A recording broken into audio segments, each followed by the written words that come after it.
फिर से हमारे YouTube चैनल नर्सिंग अधिकारी पे। फ्रेंड्स, नॉर्सिट का एग्जाम बहुत पास आ रहा है, तो ऐसी सिचुएशन में हाई यील्ड सेशंस और हाई यील्ड क्लासेस का होना बहुत जरूरी है।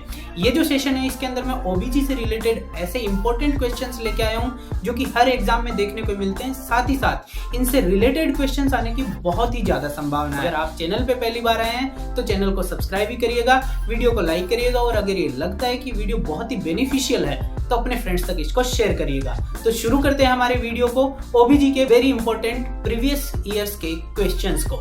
तो हमारा क्वेश्चन नंबर 1 है softening of the cervix during pregnancy is.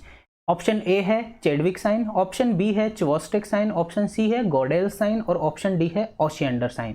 देखिए friends, softening of the cervix during pregnancy के दौरान जो सॉफ्टनिंग ऑफ द सर्विक्स होती है उसे किस साइन के नाम से जानते हैं, ये क्वेश्चन है हमारा। तो देखिए जो फ्रेंड्स, जो जितने भी प्रेगनेंसी के अंदर साइंस होते हैं वो सारे के सारे हमें पता होना चाहिए और उनमें क्या देखने को मिलता है और वो कब एपियर होते हैं। ये तीनों चीज अगर हमारे को पता होगी तो हम इस क्वेश्चन को इजीली सॉल्व कर पाएंगे। साथ ही साथ हम इसके साथ 8 से 10 क्वेश्चन भी यहाँ पे हम सॉल्व कर सकते हैं अगर ये स्लाइड हमारे को याद होती है। तो देखिए इस स्लाइड के अंदर वो सारे 6 to 7 साइंस जो होते हैं वो सारे इंक्लूड किए हैं, वो कब एपियर होते हैं वो भी ये इंक्लूड है और इनके अंदर हम क्या चेक करते हैं एक प्रेग्नेंट वुमन में वो भी यहाँ पे मैंने मेंशन किया हुआ है। तो सबसे पहले हम देखते हैं जैक्वेमर साइन, ये 8th वीक पे होता है एपियर और इसके अंदर हम देखते हैं कि dusky hue of the vestibule and anterior vaginal wall देखने को मिलता है। मतलब एक प्रेग्नेंट वुमन के अंदर 8th वीक पे अगर हम चेक करते हैं तो वेस्टिब्यूल और एंटीरियर वेजाइनल वॉल का कलर डस्की ह्यू कलर का देखने को मिलता है। इसी को हम चेडविक साइन भी कहते हैं, इसी को हम जैक्वेमर साइन भी कहते हैं। नेक्स्ट है ओशिएंडर साइन। ओशिएंडर साइन 8th वीक पे देखने को मिलता है। इसके अंदर हम देखते हैं कि प्रेग्नेंट वुमन के अंदर लेटरल फॉर्निसेस को अगर हम चेक करते हैं तो वहाँ पे पल्सेशन फील होता है। नेक्स्ट है गॉडेल साइन, 6th वीक पे देखने को मिलता है। सॉफ्टनिंग ऑफ द सर्विक्स को हम यहाँ पे क्या कहते हैं, गॉडेल्स साइन कहते हैं। नेक्स्ट है पिस्कासेक साइन। पिस्कासेक साइन है 7th to 8th वीक पे देखने को मिलता है। इसमें हम देखते हैं asymmetrical enlargement of the uterus due to the lateral implantation and 1/2 of the uterus is more firm. देखिए फ्रेंड्स, पिस्कासेक जो साइन होता है वो 7th to 8th वीक पे देखने को मिलता है। क्या होता है इसमें बेसिकली, इसके अंदर जो प्लेसेंटा होती है वो यूट्रस के अंदर किसी एक पार्ट की तरफ, किसी एक लेटरल पार्ट की तरफ अगर मान लीजिए इम्प्लांट हो जाती है तो इसका यूट्रस का एसिमेट्रिकल एनलार्जमेंट यहाँ पे देखने को मिलता है। मतलब एक साइड उसकी फर्म होएगी, दूसरी साइड सॉफ्ट होएगी, मतलब लेस फर्म होएगी। तो इसी को हम पिस्कासेक साइन कहते हैं। नेक्स्ट है हेगार sign, 6th to 10th week पे देखने को मिलता है। Upper part of the uterus इसमें एनलार्ज्ड होता है, साथ ही साथ लोअर पार्ट एम्प्टी होता है और सर्विक्स यहाँ पे फर्म देखने को मिलती है। ये 3 चीज़ें यहाँ पे देखने को मिलती है। ये किस तरह से देखा जाता है, बाय मैनुअल एग्जामिनेशन के द्वारा ही हम हेगार साइन को क्या कर सकते हैं, एलिसिट कर सकते हैं, चेक कर सकते हैं। नेक्स्ट है पामर साइन। पामर साइन हमारे को देखने को मिलता है 4th to 8th वीक पे। रेगुलर रिदमिक कॉन्ट्रैक्शन देखने को मिलते हैं बाय मैनुअल एग्जामिनेशन से जब हम प्रेग्नेंट वुमन को चेक करते हैं तो ये हो गए हमारे जितने भी साइन होते हैं प्रेगनेंसी के अंदर हमारे को देखने को मिलते हैं वो सभी साइन। तो यहाँ पे देखिए सॉफ्टनिंग ऑफ द सर्विक्स का मतलब है गॉडेल साइन, 6th वीक पे देखने को मिलता है। यही हमारा क्वेश्चन है। तो softening of the cervix during pregnancy is Goodell sign. तो हमारा आंसर होएगा C, Goodell sign. Next question है volume of the amniotic fluid 8 term is. कि एमनियोटिक फ्लूइड की 8 टर्म कितनी वॉल्यूम होती है। ए ऑप्शन है 100 to 200 ml, ऑप्शन बी है 300 to 500 ml, ऑप्शन सी है 600 से 800 ml और ऑप्शन डी है 50 to 100 ml। तो यहाँ पे देखिए फ्रेंड्स, एग्जैक्टली किस गेस्टेशनल एज पे क्या अमाउंट ऑफ एमनियोटिक फ्लूइड होता है वो यहाँ पे मैंने एक स्लाइड के तौर पे यहाँ पे शो किया है। कुछ भी पूछा जा सकता है। ये जैसे इस ऑप्शन में आपसे पूछा है, इस क्वेश्चन में आपसे पूछा है कि टर्म पे एमनियोटिक फ्लूइड का वॉल्यूम कितना होता है। वो आपसे 12 वीक पे भी पूछ सकता है, वो आपसे 20 वीक पे भी पूछ सकता है, वो आपको 36 से 38 वीक पे पहुंच सकता है। टर्म का इसने इस क्वेश्चन में पूछा ही है और 43 वीक्स मतलब पोस्ट टर्म भी ये आपसे पूछ सकता है। तो यहाँ पे सभी गेस्टेशनल एजेस पे देखिए मैंने यहाँ पे अमाउंट ऑफ एमनियोटिक फ्लूइड इसके सामने मेंशन किया है। तो हम देखते हैं कि 12th वीक पे 50 ml होता है, 20 वीक्स ऑफ प्रेगनेंसी पे हम देखते हैं 400 ml होता है, 36 से 38 वीक्स पे 1000 ml होता है, टर्म पे देखते हैं 600 से 800 ml और 43 वीक पे होता है 200 ml। तो यहाँ पे हमारा क्वेश्चन है टर्म पे कितना होता है एमनियोटिक फ्लूइड, तो 600 to 800 ml। तो हमारा ऑप्शन होगा सी। तो राइट आंसर यहाँ पे है 600 to 800 ml। एग्जाम में एक क्वेश्चन इस तरह से भी पूछा जा सकता है कि maximum amount of amniotic fluid is seen eight which gestational age. तो आपके पास ऑप्शन में दिया जा सकता है 12 weeks, 20 weeks, 36 to 38 weeks, term और 43 वीक्स। तो आपका आंसर होता है कि maximum amount of amniotic fluid देखने को मिलता है 36 to 38 वीक्स पे। नेक्स्ट है dark brown colour of amniotic fluid indicates.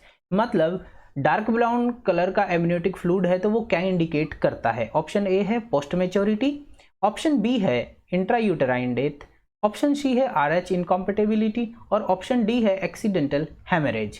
तो यहाँ पे देखिए फ्रेंड्स, जो नॉर्मल की अपेक्षा abnormal colour of amniotic fluids हैं वो कुछ ना कुछ किसी डिजीज कंडीशन को क्या करते हैं, इंडिकेट करते हैं। तो यहाँ पे देखिए मैंने वो सभी कंडीशंस यहाँ पे मैंने क्या करी है, मेंशन करी है। तो हम देखते हैं कि म्यूकोरियम स्टैंड और ग्रीन कलर का अगर मान लीजिए एमनियोटिक फ्लूइड हमारे को देखने को मिलता है तो ये इंडिकेट करता है फीटल डिस्ट्रेस को। ग्रीनिश येलो या सेफरन कलर का है तो पोस्ट मैच्योरिटी को, गोल्डन कलर का एमनियोटिक फ्लूइड है तो वो RH इनकॉम्पेटिबिलिटी के अंदर क्या देखने को मिलता है, फीटस के अंदर RH इनकॉम्पेटिबिलिटी होने के चांसेस होते हैं अगर मान लीजिए गोल्डन कलर का एमनियोटिक फ्लूइड वहां पे देखने को मिला है। तो डार्क कलर का एमनियोटिक फ्लूइड अगर देखने को मिला है तो कहीं ना कहीं हेमरेज हुआ है, और डार्क ब्राउन या टोबैको जूस कलर का अगर मान लीजिए एमनियोटिक फ्लूइड देखने को मिल रहा है तो ये इंडिकेट करता है इंट्रायूटेराइन डेथ को। तो यहाँ पे देखिए डार्क ब्राउन कलर का एमनियोटिक फ्लूइड ही पूछा गया है, तो हमारा जो आंसर होएगा वो होएगा intrauterine death, option B. Next है active fetal movement felt by the mother is.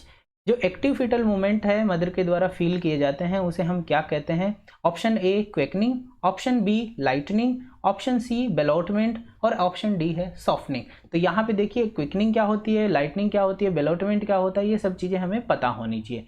तो हम देखते हैं सबसे पहले क्विकनिंग। क्विकनिंग कहते हैं कि pregnant women start to feel their babies movement in their वॉर्म। मतलब यूट्रस के अंदर प्रेग्नेंट वुमेन क्या करती है, अपने बेबी की मूवमेंट्स को फील करती है। ये कब फील होता है, 16 to 20 वीक पे। देखिए फ्रेंड्स, क्विकनिंग क्या होती है ये भी पूछा जा सकता है और कब देखने को मिलती है ये भी पूछा जा सकता है। तो ये दोनों चीज़ें आपको याद होनी चाहिए। नेक्स्ट है लाइटनिंग। लाइटनिंग देखिए फ्रेंड्स 38 वीक्स पे देखने को मिलता है। इसमें क्या देखते हैं कि यहाँ पे sense of relief of pressure देखने को मिलता है। क्यों होता है, देखिए फ्रेंड्स जैसे जैसे यूट्रस की साइज बढ़ती चली जाती है तो एक पॉइंट पे आने के बाद, जिसे हम 38 वीक्स कह रहे हैं, उसके बाद यूट्रस की साइज बढ़ने के बजाय कम होने लग जाती है। क्यों होता है ऐसा, क्योंकि प्रेजेंटिंग पार्ट क्या होता है, इंगेजमेंट होने लग जाता है पेल्विस के अंदर, जिससे मदर को sense of relief of pressure feel होता है। यही sense of relief of pressure जो फील हुआ है उसी को हम लाइटनिंग कहते हैं। नेक्स्ट है बेलोटमेंट। बेलोटमेंट क्या होता है, देखिए फ्रेंड्स बेलोटमेंट क्या है, एक मैनुअल प्रोसीजर होता है। इसके अंदर फीटल पार्ट्स को पुश किया जाता है। तो देखिए यहाँ पे चित्र के अंदर देख सकते हो आप, फिगर के अंदर यहाँ पे ये है एक्सटर्नल बेलोटमेंट, और ये जो बी है इसके अंदर हम क्या कर रहे हैं, बी और सी के अंदर ये इंटरनली हम क्या कर रहे हैं, डिजिटल मतलब उंगली से क्या कर रहे हैं, इंटरनल बेलोटमेंट कर रहे हैं। जो फीटल पार्ट्स हैं उनको पुश करने की कोशिश कर रहे हैं। तो इस तरह से ये होता है बेलोटमेंट, ठीक है। तो यहाँ पे देखिए active fetal movements felt by the mother is, तो हाँ यहाँ हमारा आंसर होएगा ऑप्शन ए क्वेकनिंग, क्योंकि जो फीटल मूवमेंट्स का मदर के द्वारा फील करना क्या कहलाता है, क्वेकनिंग कहलाता है। तो यहाँ पे हमारा आंसर होता है ए। कब देखने को मिलता है, 16 to 20 वीक्स पे। नेक्स्ट है which of the following vitamin deficiency in antenatal period is associated with congenital neural tube defect. कौन सी ऐसी विटामिन की डेफिशिएंसी है एंटीनेटल पीरियड में जिसके कारण न्यूरल ट्यूब डिफेक्ट होने के चांसेस होते हैं। देखिए फ्रेंड्स ये एग्जाम में बहुत बार आया हुआ क्वेश्चन है, इसको आप याद रख लीजिएगा। इसका आंसर जो होता है वो होता है option D vitamin B9 folic acid, ठीक है। विटामिन से related congenital neural tube defect का यही क्वेश्चन है जो बहुत बार देखने को मिलता है। यहाँ पे option D vitamin B9 folic acid यहाँ पे इसका आंसर होता है, ठीक है।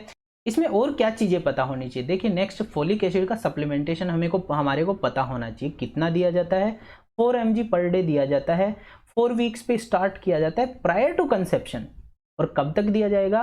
12 वीक्स ऑफ प्रेगनेंसी। प्रेगनेंसी से 4 वीक पहले ही तो ये क्या कर दिया जाता है, स्टार्ट कर दिया जाता है। और प्रेगनेंसी जब 12 वीक की हो जाती है, मतलब 3 महीने की प्रेगनेंसी हो जाती है, तब तक हम फॉलिक एसिड उसको क्लाइंट को देते हैं। आयरन सप्लीमेंट के बारे में भी एग्जाम में पूछ लिया जाता है। यहाँ पे फॉलिक एसिड के साथ साथ आप आयरन सप्लीमेंटेशन का भी ध्यान रख लीजिए।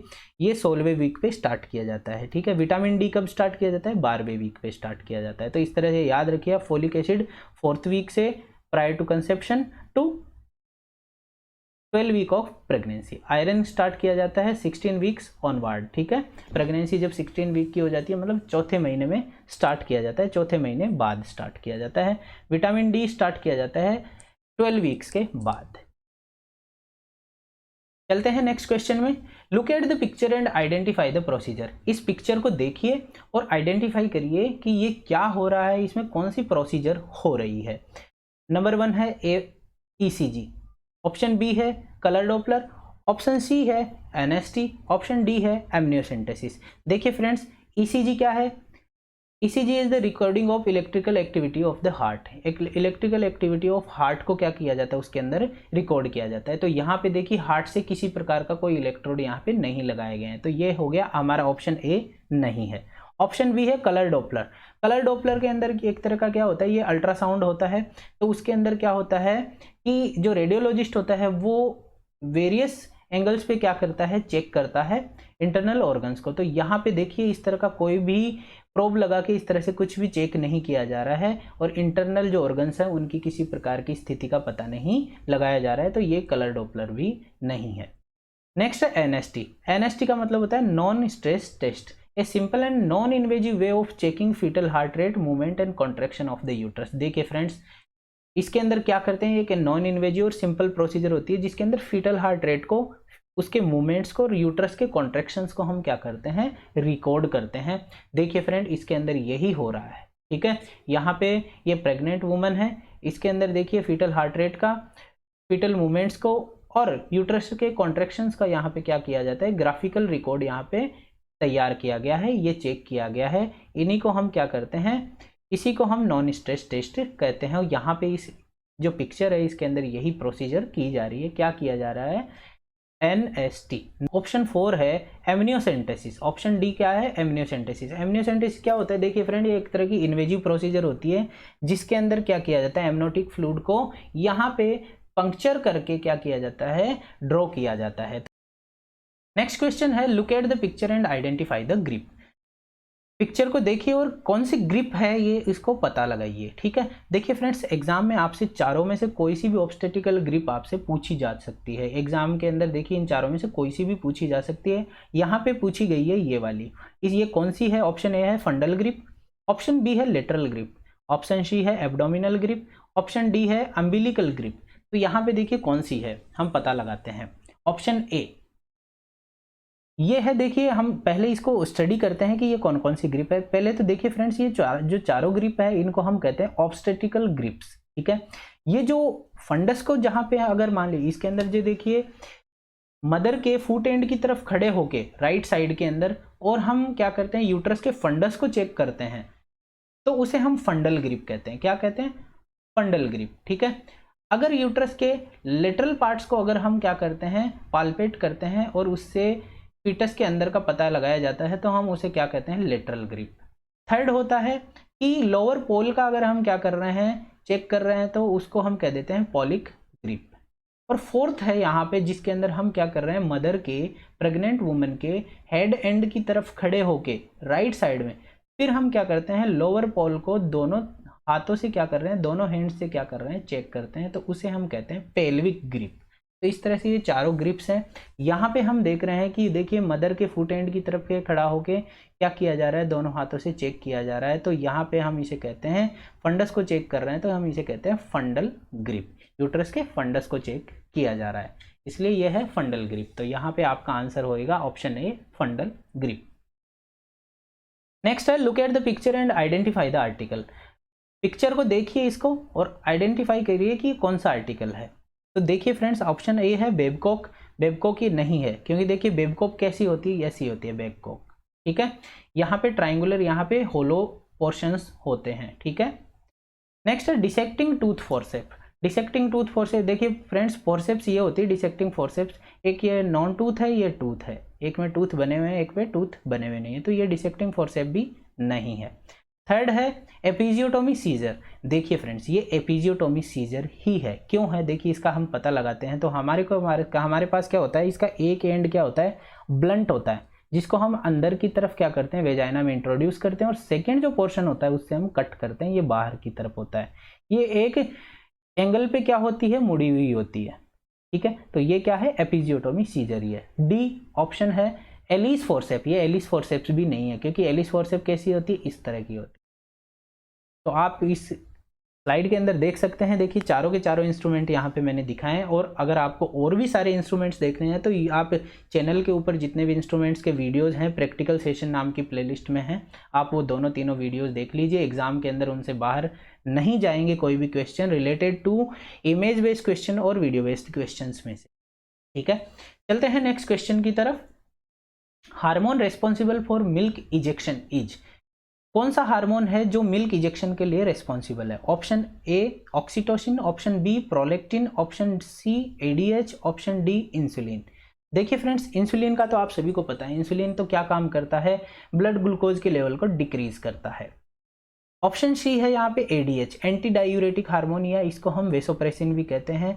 ये क्या करता है, देखिए ब्लड के अंदर वाटर कंटेंट को क्या करता है, कंट्रोल करता है, जिससे क्या होएगा, ब्लड वॉल्यूम बढ़ जाएगा और क्लाइंट का बीपी मेंटेन हो जाएगा। तो इस तरह से हम देखते हैं कि एडीएच के कारण क्लाइंट को यूरिन क्या होता है, कंसंट्रेटेड आता है। तो ये क्या करता है, वाटर कंटेंट को ब्लड के अंदर क्या करता है, मेंटेन करता है, उसको कंजर्व करता है।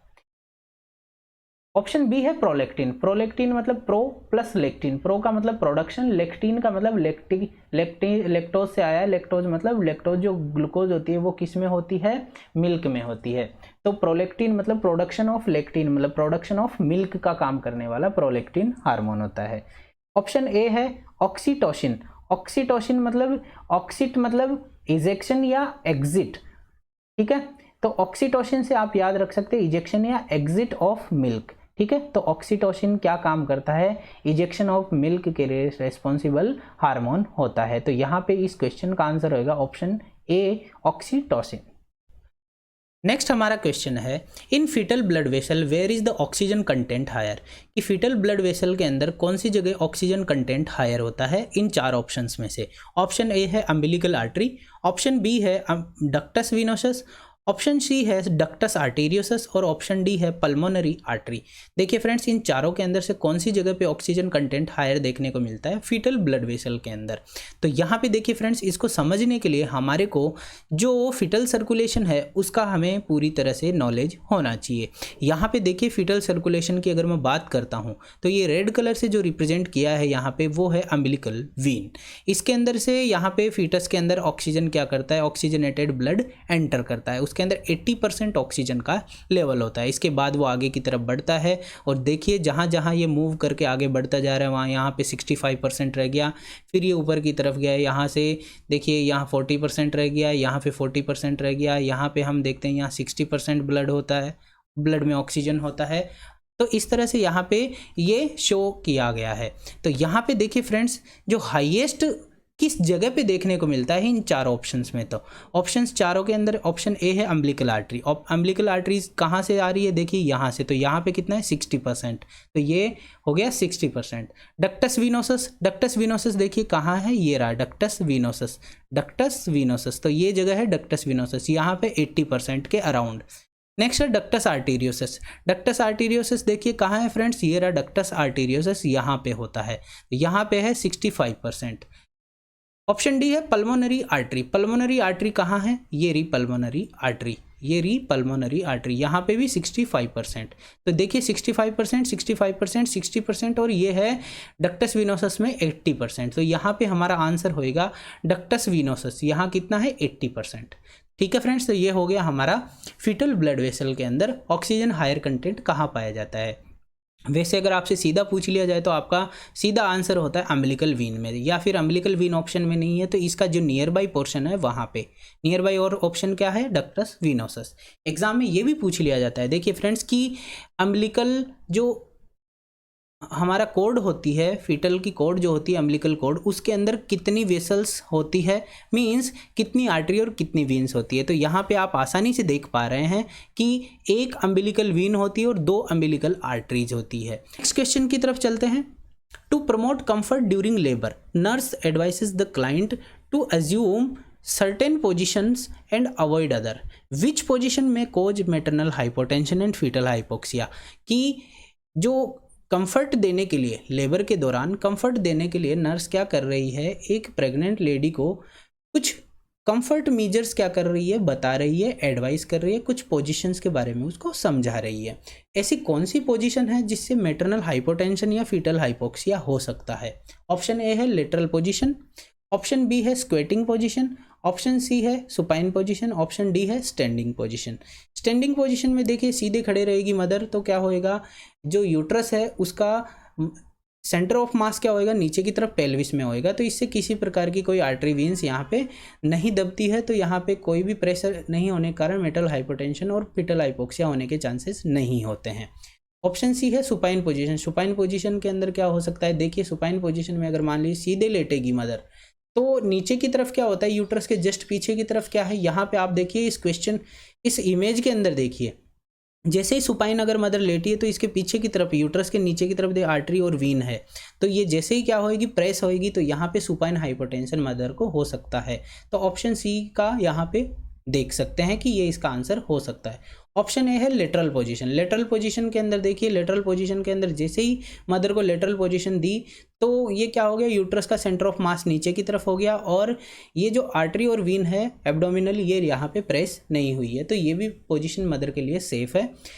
नेक्स्ट है squatting position, option B. Squatting position में भी देखिए, जब स्क्वेटिंग पोजीशन होती है, मतलब जिस तरह से एक वाटर क्लोजेट पे बैठा जाता है उसे हम स्क्वेटिंग पोजीशन कहते हैं, ठीक है। तो उसके अंदर भी इस तरह का किसी प्रकार का एब्डोमिनल आर्टरी और वीन को क्या होने का, प्रेस होने का कोई चांसेस नहीं होता है, इसलिए स्क्वेटिंग पोजीशन भी मदर के लिए सेफ है। तो यहाँ पे आंसर हो सकता है option C supine position. Supine position के अंदर, जिसके अंदर देखिए क्या हुआ, फीटस के द्वारा एब्डोमिनल आयोटा क्या हो गई है, प्रेस हो गई है, जिसके कारण मदर को हाइपोटेंशन हो सकता है और फीटल हाइपोक्सिया होने के चांसेस हो सकते हैं। तो यहाँ पे हमारा आंसर होएगा ऑप्शन सी सुपाइन पोजीशन।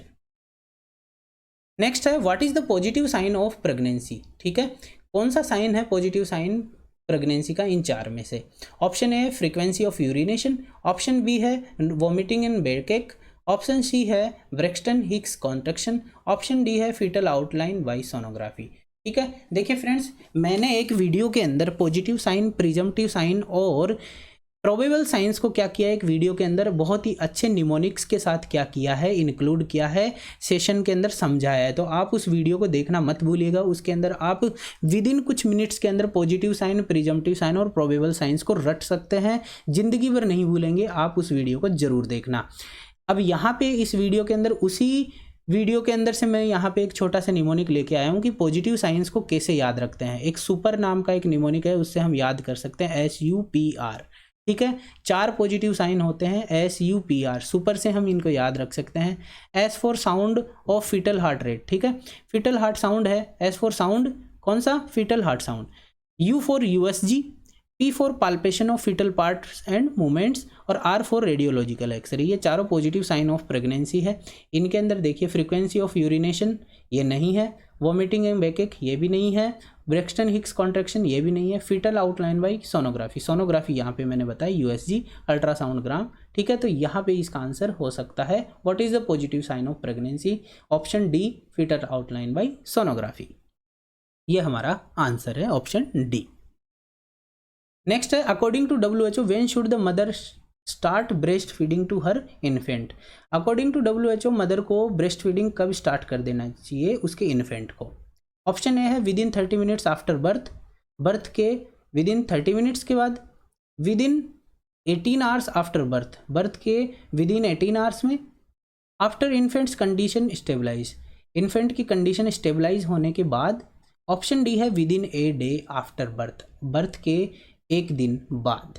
तो यहाँ पे देखिए फ्रेंड्स, WHO ने क्या कर रखा है, यहाँ पे full term normal vaginal delivery अगर हुई है तो ब्रेस्ट फीडिंग हमारे को कब स्टार्ट करनी होती है, विदिन 30 मिनट्स हम उसको स्टार्ट कर सकते हैं। और अगर सिजेरियन सेक्शन हुआ है तो हम ब्रेस्ट फीडिंग स्टार्ट करते हैं 3 से 4 घंटे में। तो ये दोनों चीज़ आपको पता होनी चाहिए। यहाँ पे देखिए क्वेश्चन के अंदर कुछ भी लिखा नहीं है, तो मतलब वो नॉर्मल वेजाइनल डिलीवरी की ही बात कर रहा है। तो यहाँ पे हमारा आंसर होएगा option A, within 30 minutes after birth.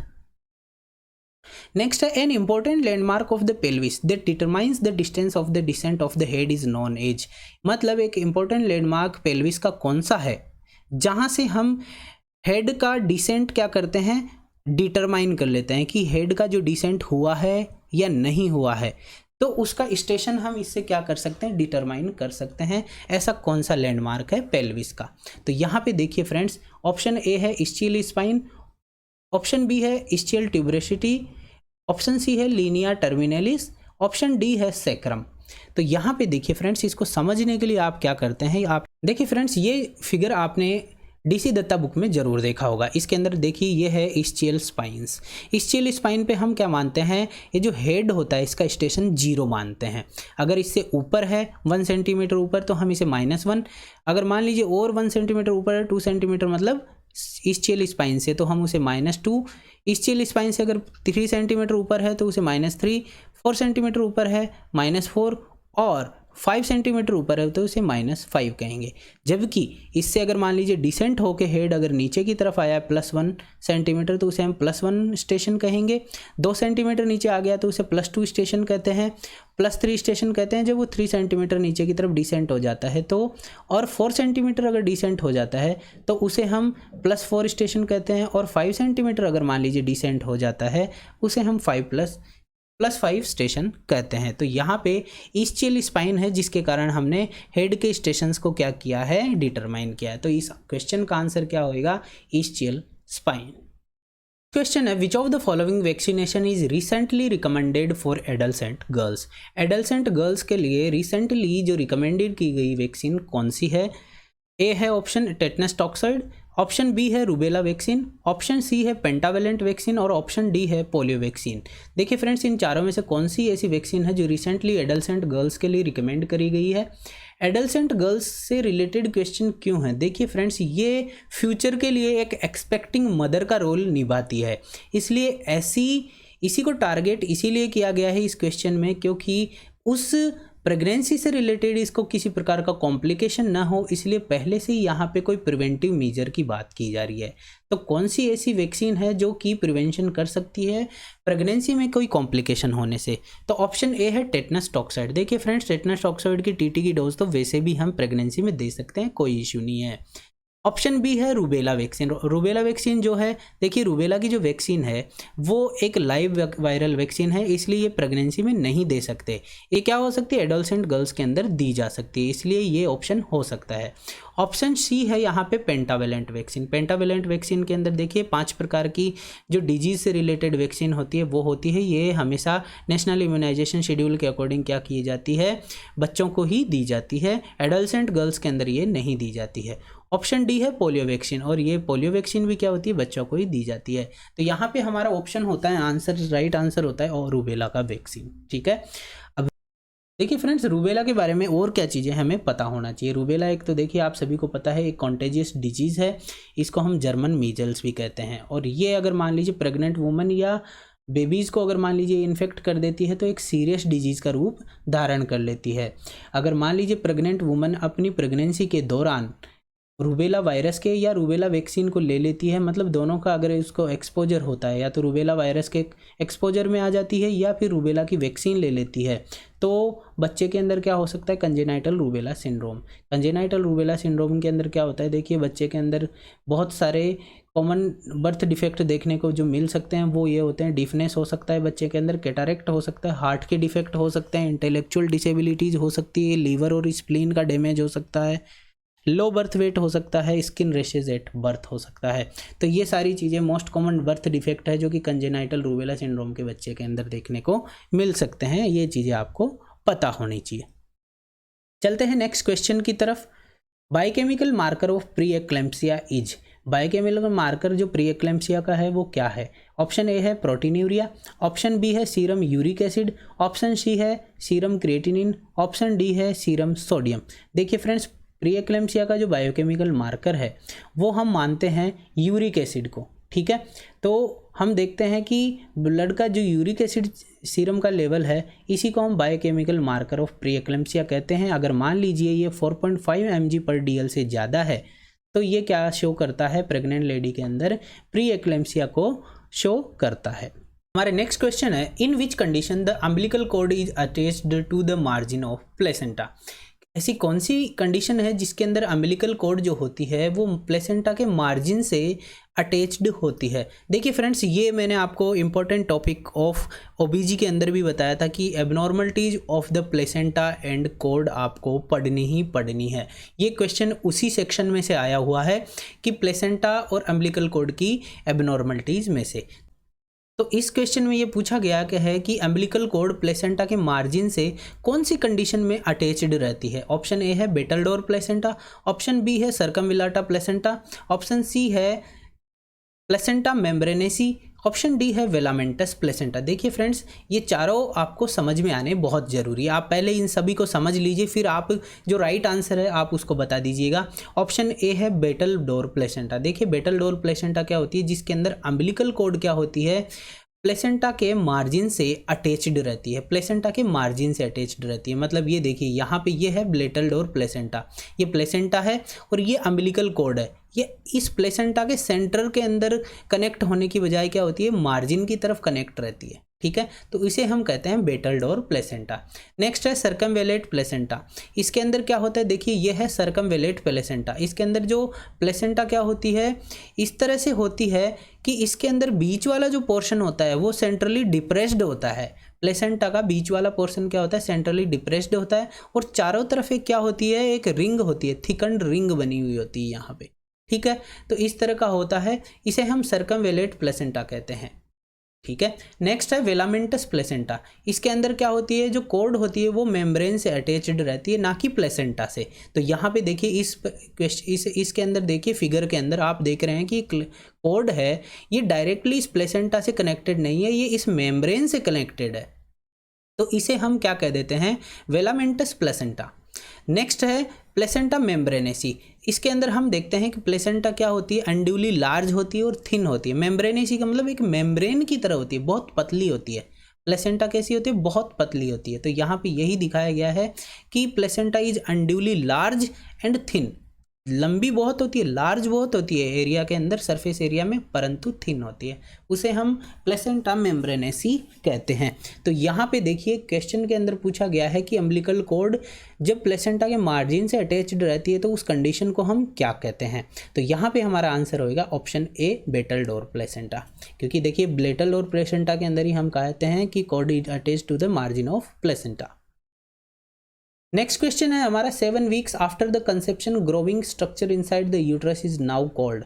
कि 7 वीक्स, कंसेप्शन के 7 वीक्स के बाद जो यूट्रस के अंदर ग्रोविंग स्ट्रक्चर है उसे हम क्या कहते हैं। ऑप्शन ए है जाइगोट, ऑप्शन बी है एम्ब्रियो, ऑप्शन सी है फीटस, ऑप्शन डी है नियोनेट। देखिए फ्रेंड्स, ये चारों टर्म्स क्या क्या हैं समझिए पहले इनको। जाइगोट किसे कहते हैं, जब स्पर्म और एग सेल दोनों क्या होते हैं, फर्टिलाइज होके एक सिंगल सेल बना लेते हैं, उसे हम जाइगोट कहते हैं, ठीक है। एम्ब्रियो क्या होता है, ठीक है। फीटस क्या होता है, नियोनेट क्या होता है, ये भी देखिए आप समझिए। सबसे पहले प्रीनेटल की बात करते हैं, प्रीनेटल पीरियड की। तो इसमें देखिए ओवम कब तक कहते हैं, जब तक 0 to 2 वीक्स मतलब 14 डेज तक तो हम उसे ओवम ही कहते हैं, ठीक है।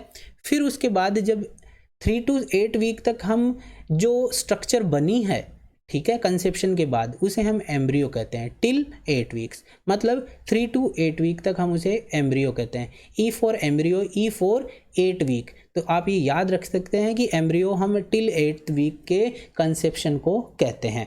फीटस आफ्टर 8 वीक से लेके मतलब 9th वीक से लेके बर्थ तक हम उसे क्या कहते हैं, फीटस ही कहते हैं, ठीक है। अब आती है बात न्यूबॉर्न की। तो न्यूबॉर्न हम उसे क्या कहते हैं, जब उसकी बच्चे की डिलीवरी हो जाती है तो उसे हम न्यूबॉर्न कहते हैं। टिल 4 वीक्स मतलब 28 डेज तक हम उसे न्यूबॉर्न कहते हैं या नियोनेट कहते हैं, ठीक है। उसके बाद हम उसे इन्फेंट कहते हैं। टिल 12 मंथ्स या टिल 1 ईयर ऑफ एज। ठीक है, तो आप ये समझ पा रहे हैं कि न्यूबॉर्न को ही नियोनेट कहते हैं टिल 28 डेज या 4 वीक्स तक। इन्फेंट कहते हैं टिल 12 मंथ या 1 ईयर तक। तो आपको ये चीज़ समझ आई होगी कि न्यूबॉर्न क्या होता है, इन्फेंट क्या होता है, एम्ब्रियो क्या होता है, फीटस क्या होता है। तो यहाँ पे देखिए क्या पूछ रहा है, 7 weeks after the conception growing structure inside the uterus is now called. तो यहाँ पे आपका आंसर होगा टिल 8 वीक हम क्या कहते हैं, उसको एम्ब्रियो कहते हैं। तो यहाँ पे क्या कह रहे हैं, 7 वीक्स आफ्टर मतलब 8 वीक से पहले पहले है। तो यहाँ पे हमारा आंसर होगा option B embryo. Next question है true labour is characterised by. True labour का क्या लक्षण है। ऑप्शन ए है effacement and dilatation of cervix, option B है painful uterine contraction, option C है suprapubic discomfort at regular interval, और option D है ऑल ऑफ द अबव। कि मतलब ट्रू लेबर के अंदर क्या देखने को मिलता है। तो देखिए फ्रेंड्स, ट्रू लेबर पेन और फॉल्स लेबर पेन आपको दोनों पता होना चाहिए, ट्रू लेबर और फॉल्स लेबर दोनों का। तो ट्रू लेबर में देखिए क्या क्या चीज़ें होते हैं, क्या क्या कैरेक्टरिस्टिक्स होते हैं। नंबर 1, इसके अंदर जो पेनफुल यूट्राइन कॉन्ट्रैक्शंस जो आ रहे हैं वो रेगुलर इंटरवल पे आते हैं। ठीक है। दूसरा, उनकी फ्रीक्वेंसी क्या होती है, कॉन्ट्रैक्शन की धीरे धीरे बढ़ती जाती है, कम नहीं होती है। उनकी इंटेंसिटी और ड्यूरेशन भी क्या होता है, धीरे धीरे बढ़ते जाते हैं, कम नहीं होते हैं। एसोसिएटेड विद शो के साथ होता है। शो मतलब म्यूकस विद ब्लड, वहाँ पे क्या होता है देखने को मिलता है डिस्चार्ज। ठीक है। प्रोग्रेसिव इफेसमेंट और डायलेटेशन ऑफ सर्विक्स होता है। ठीक है। Decent of the presenting part भी होता है। Formation of bag of four waters, मतलब फोर वाटर मतलब एमनियोटिक फ्लूइड के आगे की तरफ क्या हो जाता है, एक पाउच बन जाता है, जिससे क्या होता है डिसेंट होता रहता है हेड या प्रेजेंटिंग पार्ट। ठीक है। And not relieved by enema and sedative, ये जो ट्रू लेबर पेन होते हैं वो एनिमा के द्वारा या सेडेटिव के द्वारा रिलीव नहीं होते हैं। तो इस तरह से आप देख पा रहे हैं कि ट्रू लेबर पेन के अंदर ये चीज़ें आपको देखने को मिलती है। जबकि फॉल्स लेबर पेन में जो कंट्रैक्शंस जो होते हैं, पेन जो होता है वो डल नेचर का होता है, लोअर एब्डोमेन और ग्रोइन तक ही वो कन्फाइंड रहता है, किसी प्रकार की हार्डनिंग यूट्रस के अंदर नहीं देखने को मिलती है, और ट्रू लेबर पेन के जो फीचर्स हैं वो उसके अंदर नहीं देखने को मिलते हैं, और एनिमा या सेडेटिव देने के बाद ये पेन चला जाता है। तो यहाँ पे ट्रू लेबर पेन के अंदर मैंने बताया जो आपको चीज़ें याद है, तो उस हिसाब से हम देखते हैं effacement and dilatation of cervix true labour pain में होता है साहब। ऑप्शन बी है पेनफुल यूटराइन कॉन्ट्रैक्शन, ये भी होता है साहब। ऑप्शन सी है suprapubic discomfort at regular interval, मतलब रेगुलर इंटरवल पे यहाँ पे कॉन्ट्रैक्शंस आ रहे हैं, इसी कारण तो सुप्राप्यूबिक डिस्कम्फर्ट हो रहा है।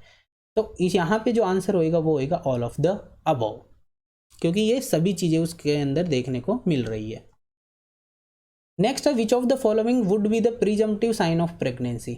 निम्न में से कौन सा प्रिजम्पटिव साइन है प्रेगनेंसी का। ऑप्शन ए है गॉडेल साइन, ऑप्शन बी है nausea and vomiting, option C है सर्वाइकल एफेसमेंट, ऑप्शन डी है पॉजिटिव सीरम प्रेगनेंसी टेस्ट। देखिए फ्रेंड्स, मैंने आपको बताया है कि पॉजिटिव, प्रिजम्पटिव और प्रोबेबल साइन ऑफ प्रेगनेंसी के रिलेटेड मैंने एक चैनल पे वीडियो डाला हुआ है, आप उस वीडियो को जरूर देखिए। उसके अंदर बहुत ही अच्छे निमोनिक्स के साथ आप क्या कर सकते हैं, इन प्रिजम्पटिव, प्रोबेबल और पॉजिटिव साइंस को याद कर सकते हैं। मैंने उसी वीडियो से यहाँ देखिए एक छोटा सा स्क्रीनशॉट लेके यहाँ पे लगाया है, जिसमें मैंने प्रिजम्पटिव साइंस को इंक्लूड किया था।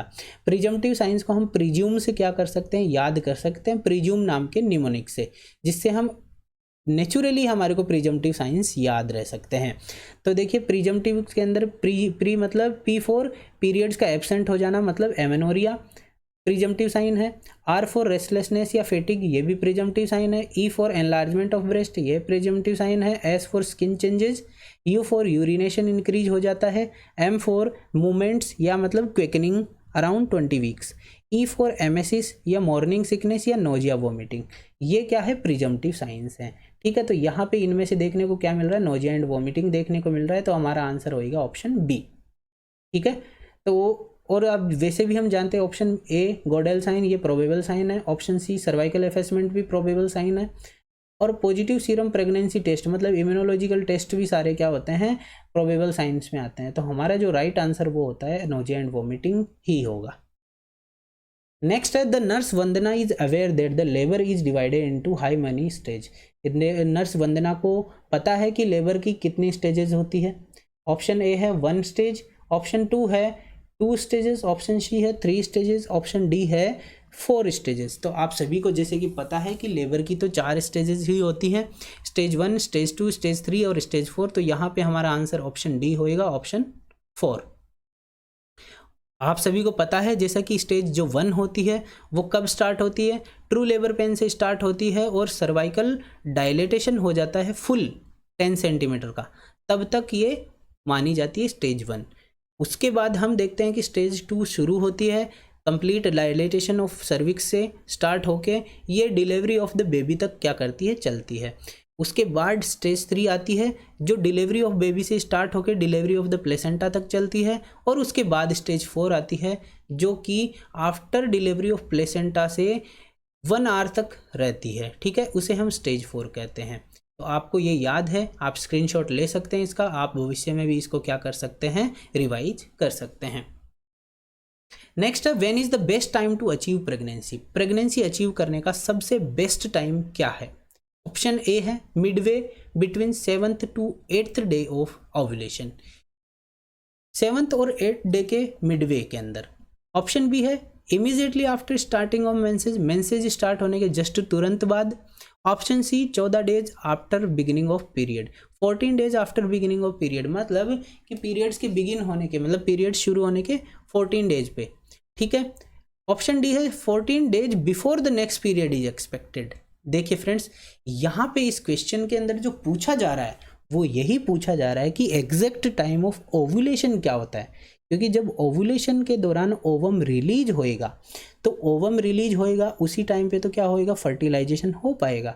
इसीलिए उसी टाइम को हम best time to achieve pregnancy कहते हैं।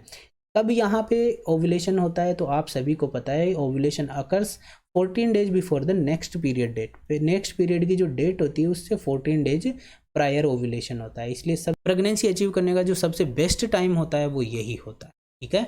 यहाँ पे इसके अंदर भी देखिए मैंने एक फिगर में समझाया भी है कि अगर 1 to 5 डेज के दौरान मेंसेस रहते हैं तो उसके बाद 6 to 18 डेज तक ये साइकिल चलता है, फिर दोबारा से मेंस्ट्रुअल साइकिल आ जाता है। तो यहाँ पे अगर मान लीजिए एक्सपेक्टेड डेट अगर मान रहे हैं कि 28th डे पे क्या हो रहा है, मेंस्ट्रुअल साइकिल आएगा, तो उससे 14 डेज प्रायर क्या होएगा, 14 ही डेट रहेगा, तो उससे 2 दिन आगे और 2 दिन पीछे की तरफ पूरा फर्टाइल टाइम माना जाता है। फर्टिलाइजेशन के लिए एकदम, प्रेगनेंसी अचीव करने के लिए एकदम बेस्ट टाइम माना जाता है। चलते हैं नेक्स्ट क्वेश्चन की तरफ। A client in the second trimester of pregnancy is being assessed at the primary health care clinic. एक सेकेंड ट्राइमेस्टर की प्रेग्नेंट लेडी को हम प्राइमरी हेल्थ केयर क्लिनिक पे क्या कर रहे हैं, एसेस कर रहे हैं। The nurse notes that the fetal heart rate is 100 beats per minute. Nurse ने नोट किया है कि उसकी fetal heart rate 100 beat per minute है। Which nursing action would be appropriate initially, ठीक है, कौन सा नर्सिंग एक्शन है जो कि अप्रोप्रिएट है यहाँ पे किया जा सकता है इम्प्लीमेंट। तो यहाँ पे ऑप्शन ए है document the finding as normal, ये डॉक्यूमेंट कर देगी कि ये फाइंडिंग क्या है, नॉर्मल है, ठीक है। ऑप्शन बी है notify the health care provider, health care provider को नोटिफाई किया जाएगा। ऑप्शन सी है inform the mother that assessment is normal and everything is fine, ठीक है, मदर को ये बताया जाएगा कि असेसमेंट एकदम नॉर्मल है, फीटल हार्ट रेट एकदम नॉर्मल है और सब कुछ ठीक है। ऑप्शन डी है instruct the mother to return to the clinic in 8 hours for reevaluation of fetal heart rate. Mother को ये बताया जाएगा कि आप 8 hours के बाद दोबारा क्लिनिक में आएँ और फीटल हार्ट रेट का दोबारा रीएवल्यूएशन करवाएं। तो यहाँ पे कौन सा ऑप्शन सही है? देखिए फ्रेंड्स, आप सभी को जैसा कि पता है फीटल हार्ट रेट कितनी होनी चाहिए, 110 से लेके 160 बीट्स पर मिनट होनी चाहिए प्रेगनेंसी के दौरान। तो यहाँ पे देखिए कितनी आ रही है, 100। तो 100 का आ रहा है, मतलब ये क्या है, नॉर्मल से कम है। तो हम क्या करेंगे, तो ऑप्शन ए हमारा नहीं होगा, ऑप्शन बी हमारा आंसर होएगा, notify the health care provider, ठीक है। इसके अलावा देखिए ऑप्शन सी में भी नॉर्मली बताया गया है, तो ये भी ऑप्शन हमारा नहीं होएगा। ऑप्शन डी के अंदर रीवैल्यूएशन है, तो रीवैल्यूएशन के लिए हमारे पास 8 hours का टाइम है, इससे बेटर है हम हेल्थ केयर प्रोवाइडर को हम क्या करते हैं, इन्फॉर्म कर देते हैं, बता देते हैं। हमारा आंसर सही होगा ऑप्शन बी।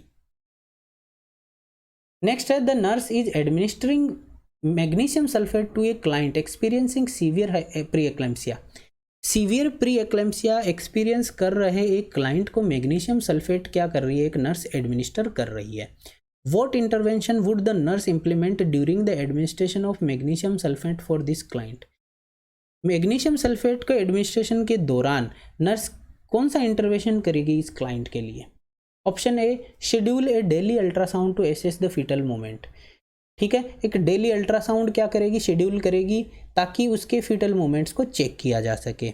एक ऑप्शन बी है एक non stress test every 4 hour पे फीटल वेलबींग के लिए शेड्यूल करेगी। ऑप्शन सी है assess the client's temperature every 2 hours because the client is at high risk for infection. ठीक है, प्री एक्लेम्पसिया हो रखा है तो ऐसा कुछ है नहीं कि उसको इन्फेक्शन का कुछ हो, तो फिर भी यहाँ पे ऑप्शन सी दिया गया है कि क्लाइंट्स टेम्परेचर एवरी 2 आवर्स। ठीक है, क्लाइंट का हर 2 घंटे पे क्या किया जाएगा, टेम्परेचर चेक किया जाएगा। ऑप्शन डी है assess for sign and symptoms of labour since the client's level of consciousness may be alter. ठीक है, उसके साइन एंड सिम्टम्स को एसेस किया जाएगा। ठीक है, कि क्लाइंट का लेवल ऑफ कॉन्शियसनेस तो अल्टर नहीं हो गया है। तो ये हमारे पास 4 ऑप्शन हैं, तो इसके अंदर से कौन सा आंसर हो सकता है। हम देखते हैं कि आप सभी जानते हैं कि मैग्नीशियम सल्फेट जो है वो क्या है, एक सेंट्रल नर्वस सिस्टम का डिप्रेसेंट है और एंटी कन्वल्सेंट है। तो यहाँ पे हम देख सकते हैं कि इससे सेंट्रल नर्वस डिप्रेस हो सकता है, तो हम यही सोच सकते हैं कि क्लाइंट का लेवल ऑफ कॉन्शियसनेस यहाँ पे क्या हो सकता है, अल्टर हो सकता है। तो हमारा ऑप्शन आंसर क्या होएगा, आंसर होएगा ऑप्शन डी।